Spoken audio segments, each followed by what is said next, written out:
మన construction deal గురించి మాట్లాడడానికి బెంగళూరు వెళ్తున్నాను. 2 డేస్లో వచ్చేస్తాను. ఓ 2 రోజులు పడుతుందా? అవును సూర్య, ఈ 2 రోజులు నువ్వు సంధ్యని జాగ్రత్తగా చూసుకోవాలి.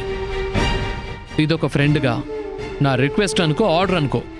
2 అనుకోను, ఒక బాధ్యతగా చూసుకుంటాను. నువ్వు తన గురించి ఆలోచించకుండా హ్యాపీగా ట్రిప్ ఫినిష్ చేసుకునిరా. Thank you so much Surya. Bye. Bye Akash. Bye Sandhya. జాగ్రత్త అండి, ఫోన్ చేయడం మర్చిపోవద్దు. మర్చిపోన్లే, తప్పకుండా చేస్తాను. వస్తాను.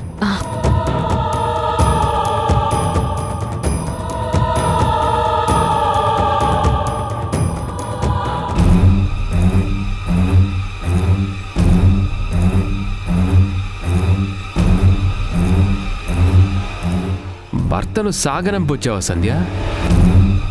సంధ్య, తాగేసిన కప్పు సింకులో ఉండాలి కదా, టేబుల్ మీద పెట్టావేంటి?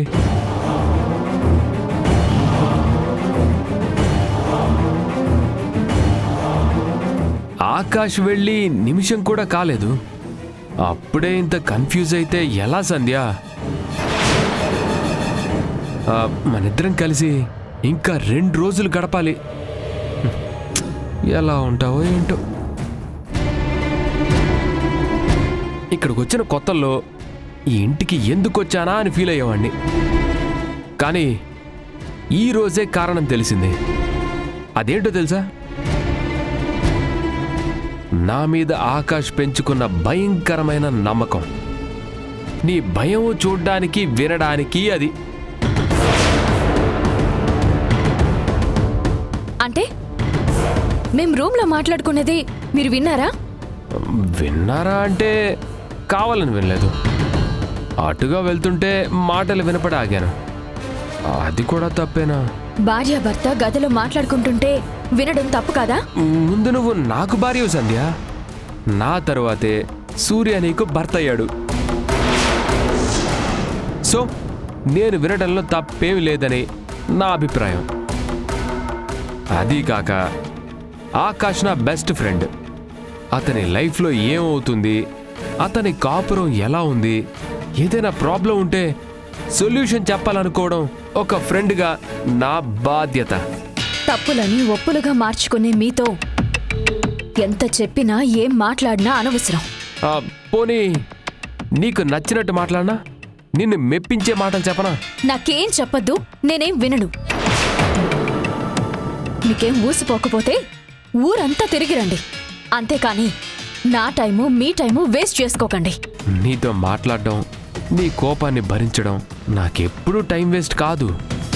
ఇంకా చెప్పాలంటే ఇష్టమైన టైం పాస్. ఇక నీ ఇష్టాల విషయానికి వస్తే, నిన్ను మాత్రమే ప్రేమించే మనుషులంటే నీకు ప్రాణం. అలా అని నీ ప్రేమ పవిత్రమని నేను అనలేను. ఎందుకంటే అది ఎప్పుడు మారుతుందో నాకైతే అంత పర్ఫెక్ట్గా తెలీదు. ఇంకా అలంకరణ విషయానికి వస్తే, చెవులకు దుద్దులు పెట్టుకోవడం కన్నా హ్యాంగింగ్స్ పెట్టుకోవడం ఇష్టం. గ్రీన్ కలర్ చీర అంటే నీకు చాలా ఇష్టం. దానికి చిన్న బోర్డర్ ఉంటే ఇంకా ఇంకా ఇష్టం. అంతే కదా? నేను చెప్పింది కరెక్టే కదా? మాట్లాడు సంధ్య. సరే, నీకు ఇష్టం లేనివి కూడా చెప్తాను, కనీసం అప్పుడైనా రెస్పాండ్ అవ్వు. నీకు ఈ సూర్య అంటే అస్సలు ఇష్టం లేదు. మొదటి భర్త అని చెప్పడానికి కాదు కదా, ఆలోచన వచ్చినా కూడా నువ్వు తట్టుకోలేవు. ముష్టివాణ్ణి ముట్టుకోవడానికి ఆలోచించవు, కానీ నన్ను ముట్టుకోవడం అంటే మహాపాపం అనుకుంటావు.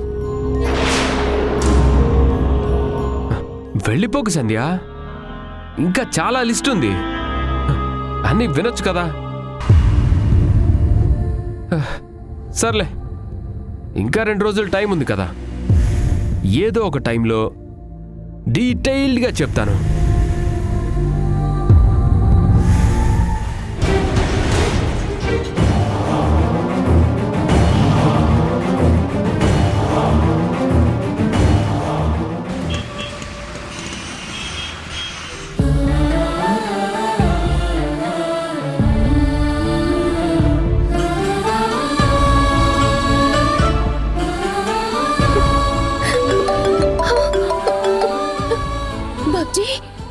హలో మేడం, మీకేమైనా పర్సనల్ లోన్ కావాలా?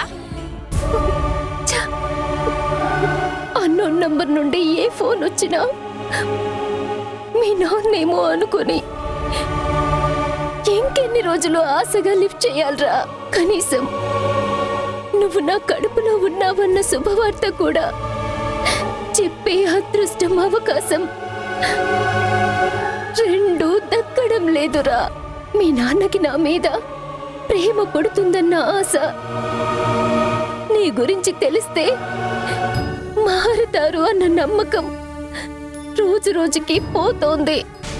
పెళ్లి కాకుండా నిన్ను కని తండ్రి లేకుండా పెంచడం ఎంత నరకమో నాకు తెలుసు.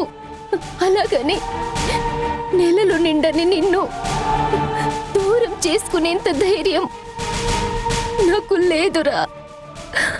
ఆ బాధని జీవితాంతం మోసే శక్తి కూడా నాకు లేదు.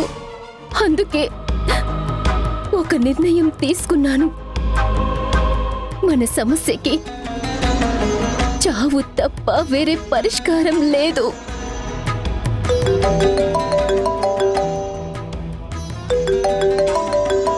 సారీ దివ్య,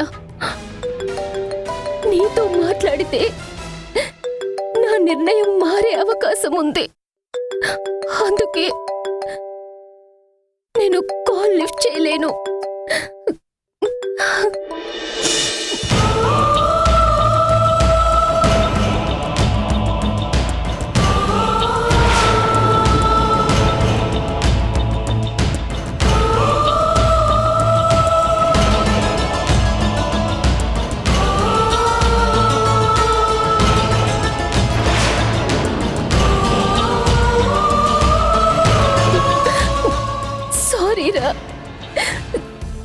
సారీ బాబ్జీ, సారీ దివ్య, మనకిది తప్పదురా.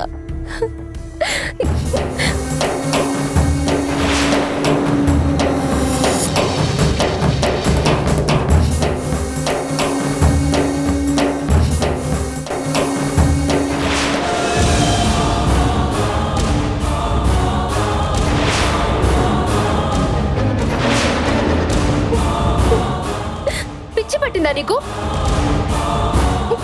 నేను ఎన్నిసార్లు ఫోన్ చేసినా లిఫ్ట్ చేయడానికి మనసు రాలేదు, కానీ చచ్చిపోవాలన్న ధైర్యం ఎలా వచ్చింది? నీకు నీలెవరికి పెళ్లి చేస్తారని మాట ఇచ్చాను కదా, అయినా నా మీద నమ్మకం లేదా? దివ్య,